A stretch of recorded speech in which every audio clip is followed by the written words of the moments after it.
Bhojpuri cinema में power star के नाम से मशहूर पवन सिंह इन दिनों अपने नए भोजपुरी सॉन्ग को लेकर सुर्खियों में हैं। पवन सिंह के इस गाने का नाम दुल्हा खोजत तारी है। भोजपुरी दर्शकों को उनका यह गाना खूब पसंद आ रहा है। पवन सिंह के इस गाने ने भी हमेशा की तरह यूट्यूब पर धमाल मचा दिया है। पवन सिंह के गाने दुल्हा खोजा तारी की लोकप्रियता का अंदाज़ा इसी बात से लगाया जा सकता है कि अभी तक इसे 31,42,000 से ज़्यादा बार देखा जा चुका है।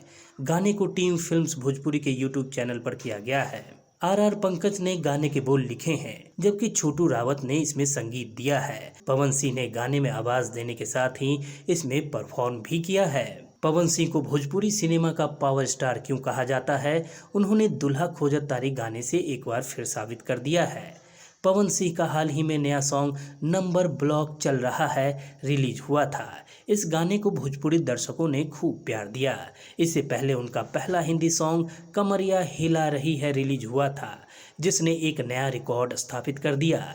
इस गाने में उनकी जोड़ी एक्ट्रेस लॉरेन गॉटवी के साथ खूब जमी थी।